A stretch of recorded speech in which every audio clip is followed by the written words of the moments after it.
بہت خوشحال ہیں۔ میں نے کہا مال کہاں سے آیا؟ میں نے کہا اب راز پتہ چل گیا، اس وظیفے کی برکت سے یہ نوٹ بانٹے جا رہے ہیں، اتنے ملین ہیں، آپ تاجر ہیں، کہاں لگاؤں؟ اب وہ وظیفہ بتاؤ، کر کے دیکھو تو صحیح۔ ہمارے گھر میں غربت تھی اور ہماری چچی کیا کرتی تھی؟ جو پھل کھاتی تھی چھلکے ہمارے گھر پھینک دیتی تھی، سڑو۔ مدینہ منورہ میں ایک درویش ہے، ایک اور واقعہ سنا رہا ہوں اور ساتھ ایک وظیفہ بھی دے رہا ہوں۔ میرا جانا ہوتا ہے تو میں مغرب سے عشاء ان کے ہاں بیٹھتا ہوں، تو ان کا نا بہت خوشحال ہیں، اسکان میں گھر ہے، تو ایسے جیب سے نا نوٹ نکالتے ہیں، وہاں 500 کا بڑا نوٹ ہے ریال کا، چپ کر کے ایسے دیتے ہیں دیتے ہیں دیتے ہیں دیتے ہیں۔ میں نے کہا مال کہاں سے آیا؟ مجھے ایسے زبان پکڑ کہتے چپ، ہنستے ہیں تو پھر اپنی زبان پکڑ لیتے ہیں۔ مجھے کہنے لگے آئندہ دفعہ آپ کی فلاں دوا ہے وہ مجھے چاہیے۔ میں نے اس کی بڑی تعریف سنی ہے، میری جڑی بوٹیوں کی چھوٹی موٹی دوائیں ہیں، اسی سے اللہ لنگر چلا دیتا ہے، تو وہ لائیے گا۔ تو میں گیا تو میں نے کہا، کہنے لگے دوائی؟ میں لایا ہوں، میں کل لاؤں۔ نہیں بھائی ابھی چلو میرے کمرے میں، ہوٹل سامنے تھا۔ جب ہم ہوٹل کے کمرے میں گئے نا تو ان کے منہ سے ایک لفظ نکلا، اچھا۔ میں نے کہا اب راز پتہ چل گیا، اس وظیفے کی برکت سے یہ نوٹ بانٹے جا رہے ہیں۔ ارے ہاتھ پہ ہاتھ مارا زور سے، آپ کو کیسے پتہ چلا؟ میں اس وظیفے کا عامل ہوں، میں نے جھولیاں بھری ہیں، میرے بڑوں نے بھری ہیں، اور یہ صدیوں سے کنز العمال کی روایت ہے، مجھے حدیث کا، میری کوشش ہے ہر عمل کا ثبوت ہو، ہر عمل کا ثبوت ہو۔ تو پھر اپنا واقعہ سنایا جو سننے کی بات ہے۔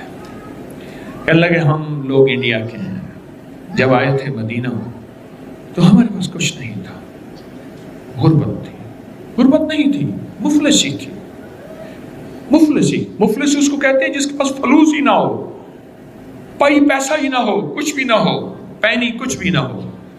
ہمارے بڑے کیا کرتے تھے؟ مدینہ کی سبزی منڈی سے گلے ہوئے پھل، گلی ہوئی سبزیاں لاتے تھے، کاٹتے تھے، دھوتے تھے، اور بعض اوقات نہ نمک اور ہوتا تھا نہ مرچ ہوتی تھی، اتنی غربت، بس ابال کے کھا لیتے تھے۔ ایک درویش آئے، انہوں نے یہ وظیفہ بتایا، اس کو پڑھنا شروع کر دیں۔ کہا بس ہم پڑھتے گئے پڑھتے گئے پڑھتے گئے۔ اب تونگری کا یہ عالم ہے، مجھ سے کہنے لگے میرے پاس اتنے ملین ہیں، فلاں کاروبار ہے، فلاں کاروبار ہے، فلاں کاروبار ہے، فلاں کھا گیا، وہ فلاں کھا بھی گیا میرا پیسہ، اتنے ملین ہیں، آپ تاجر ہیں، کہاں لگاؤں؟ تو میں نے ان سے مشورہ دیا آپ خوشبو پہ لگا دیں، خوشبو کا کام پورے ورلڈ میں اچھا کام ہے۔ اب وہ وظیفہ بتاؤ، بالکل مختصر ہے، اب اس وظیفے کی روایت بتاتا ہوں۔ کنز العمال ایک حدیث کی مضبوط روایت ہے، حدیث ہے، ایک دکھیارا، غم کا مارا آقا کی بارگاہ میں آیا، یا رسول اللہ صلی اللہ علیہ وسلم، غربت ہے، تنگ دستی ہے، گھر میں فقر ہے، فاقہ ہے۔ تو آپ نے فرمایا جب گھر میں جایا کر، بس دو چیزیں ہیں مختصر، اللہ والو دو چیزیں مختصر، جب گھر میں جایا کر سلام کیا کر، ایک دفعہ قل ہو اللہ پڑھ لیا کر، بس بس وضو یا بے وضو سلام کیا کر اور ایک دفعہ قل ہو اللہ پڑھ لیا کر کے دیکھیں تو صحیح، کانپتا ہے دل تیرا اندیشہ ہے طوفان سے کیا۔ آپ کہتے ہو کیا ہوگا؟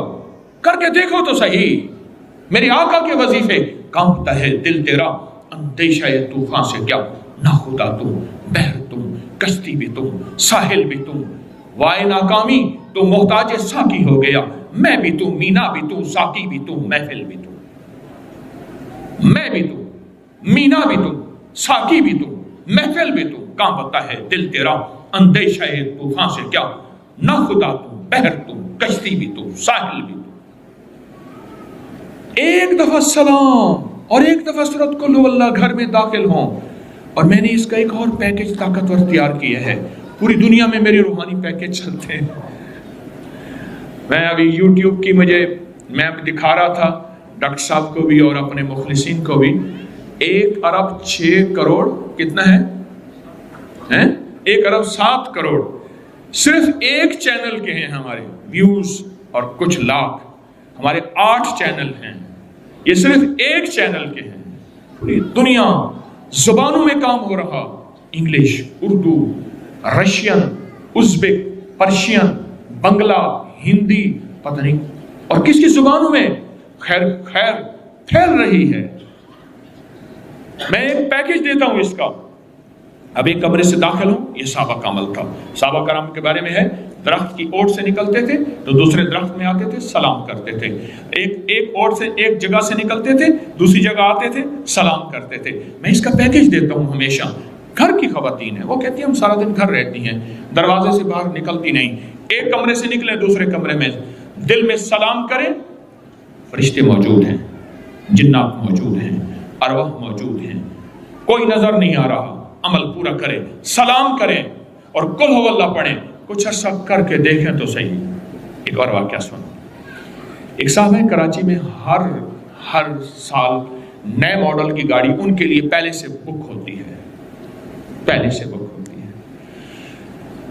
ڈیرہ اسماعیل خان کے قریب ایک جگہ, وہاں کے رہنے والے کہنے لگے ہماری چچی, ہم گھر میں رہتے تھے, درمیان میں دیوار تھی چھوٹی سی, وہ مالدار تھے, ہم غریب تھے.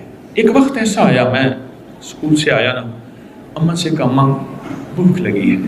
کہہ لگا بیٹا 3 روٹیوں کا آٹا ہے پر لکڑیاں نہیں.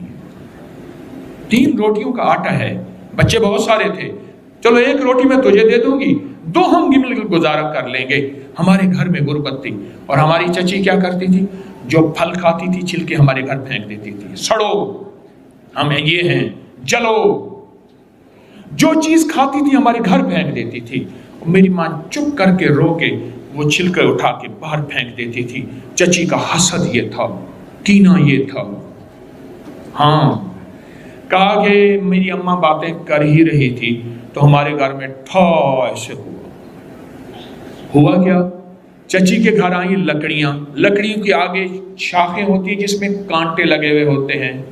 اس نے وہ پتلی پتلی شاخیں توڑی اور کانٹوں والی ساری شاخیں اٹھا کے ہمارے گھر پھینکی. اماں کہنے لگے بیٹا لکڑیاں آ گئی. پہلی مدد, ایک وظیفہ بتا رہا ہوں میں, کہا کہ میں نے پہلی مدد اس وظیفے کی یہ دیکھی. اماں نے وہ کانٹوں والی لکڑیوں سے آگ جلائی اور روٹی پکائی اور روٹی پکا کے مجھے دی.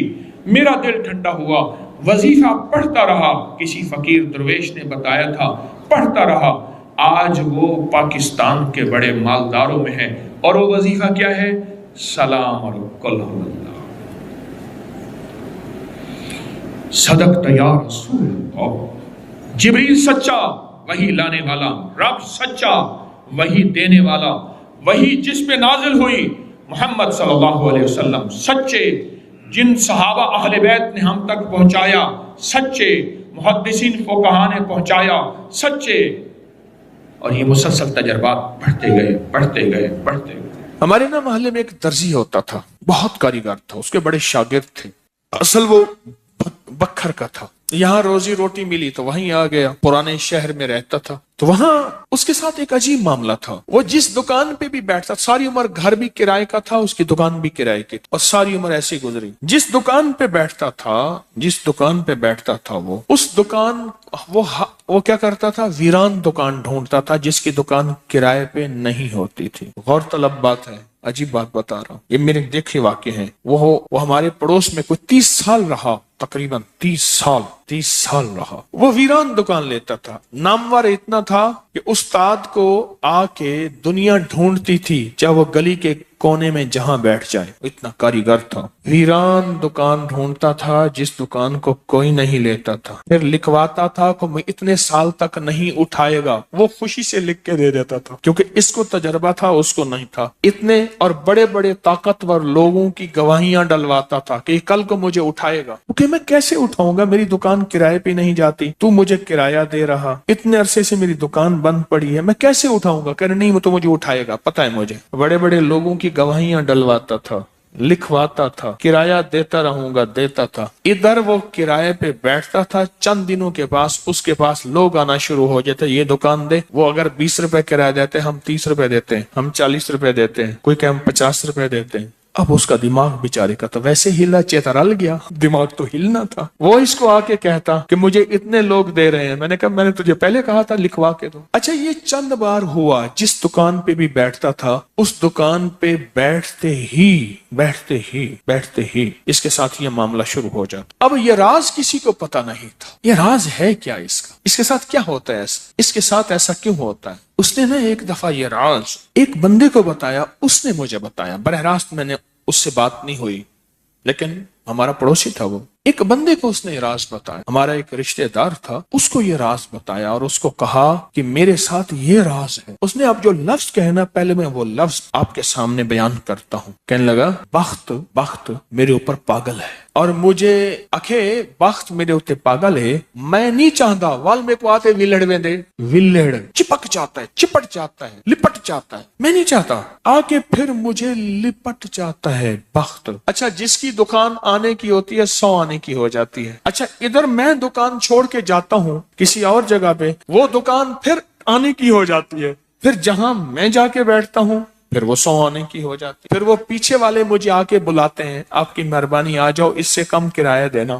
تھا کوئی ایسا، کیونکہ ہاتھ کا کاریگر بہت کم ہوتا ہے جو سر پھرا نہ ہو، ہاتھ کا کاریگر وہ ہاتھ کا جس شعبے کا ہو، تھا کوئی سر پھرا، کہہ رہا میں نہیں جاتا تو اس دکان پہ، تم نے مجھے نکالا تھا۔ ساری زندگی اس نے ایسے گزاری۔ اب یہ بخت کہاں سے ملا؟ اب بخت کو سنے، کہا میرا باپ مزدور تھا، مزدوری کرتا تھا، بڑا ہوا تو اس نے مجھے درزیوں کے کام پہ ڈال دیا کہ بیٹا چلو چھاؤں کا کام ہے تو کرتا رہے گا۔ میں تو دھوپ سردی گرمی مزدوریاں کرتا رہا، درزیوں کا کام چھاؤں کا کام ہے تو کرتا رہے گا۔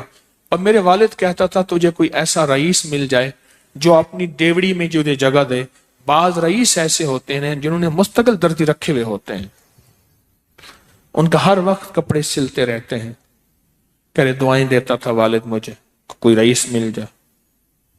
کہ والد کا حادثہ ہو گیا، والد کی ٹانگ ٹوٹ گئی، والد کی بوڑھی والدہ تھی، میں ہم والد کی خدمت کرتے تھے، والد دعائیں دیتا تھا، ان پڑھ تھا، کسی نے والد کو اللہم صلی علی محمد بتا دیا، بس یہی پڑھتا تھا، اور ٹوٹی پھوٹی قل ہو اللہ پڑھتا تھا، باقی کوئی ابا کو پتا نہیں تھا۔ کہا میں درزیوں سے پیسے تھوڑے سے لاتا تھا، گھر میں فاقے آنا شروع ہو گئے، تھوڑے سے پیسے میں لاتا تھا، ابھی کام سیکھا نہیں تھا، استاد کبھی کبھار دے دیتا تھا، اور والد روز لاتا تھا، گھر میں سختی اور تنگی آنا شروع ہو گئی، بہت زیادہ غربت، تنگ دستی۔ کل ہماری ایک پھوپھی تھی، کہیں دور رہتی تھی، بہت بوڑھی تھی، والد سے بھی بڑی تھی، وہ آ کے ہمارے گھر اس نے قیام کر لیا کہ تمہارے والد کی خدمت کروں گی۔ اس کے بیٹے اسے ٹھوکریں مارتے تھے اور اس کی عزت نہیں کرتے تھے، وہ پھر گھر آ گئی۔ اب میری ماں مجھے دیکھے، میں اپنے دیکھوں، ماں نے کہا بیٹا آ گئی ہے، اس کی بھی خدمت ساتھ کرنی ہے۔ اب پھوپھی نے، ایک پھوپھی بوڑھی ابے سے بڑی، ایک والد معذور، بوڑھی والدہ اور بہت سارے بہن بھائی، کہا کہ کئی راتیں ایسی گزرتی تھی، میں اور میری ماں نہیں کھاتے تھے، فاقوں میں سوتے تھے، پھوپھی کو کھلاتے تھے۔ کہا پھوپھی کھاتی بہت تھی، کھاتی بہت تھی، بچوں کا سب کچھ کھا جاتی تھی، سارا اپنا بھی کھا جاتی تھی، کھاتی بہت تھی پھوپھی۔ کہا اس سے چھینتے تھے تو پھوپھی لڑنے پہ آ جاتی تھی، ایک گھر میں عجیب کشمکش تھی۔ کہا ان سختیوں تلخیوں میں میں ان کی خدمت کرتا رہا، باپ کی ماں کی خدمت کرتا رہا، حتیٰ کہ والد پتہ نہیں کتنے سال کہے مجھے بھول گئے، فوت ہو گئے۔ اور پھوپھی نے کے دل میں یہ بات آئی کہ ہم نے والد کو زہر دیا ہے۔ اس نے سارے جہان کو کہنا شروع کیا کہ انہوں نے والد کو زہر دے دیا، میرے بھائی کو مار دیا۔ گھر میں روٹی بھی کھاتی تھی، بچوں سے چھین کے بھی کھاتی تھی، چوری چھپے بھی کھاتی تھی، دن رات بھی کھاتی تھی، ہمیں برا بھلا بھی کہتی تھی، لوگوں کے ہاں شکوے بھی کرتی تھی۔ پھوپھی نے جینا حرام کر دیا۔ کہا میری ماں کہتی تھی بیٹا کوئی بات نہیں، برداشت کرو۔ برداشت کرتے کرتے پھوپھی بھی چلی گئی، اور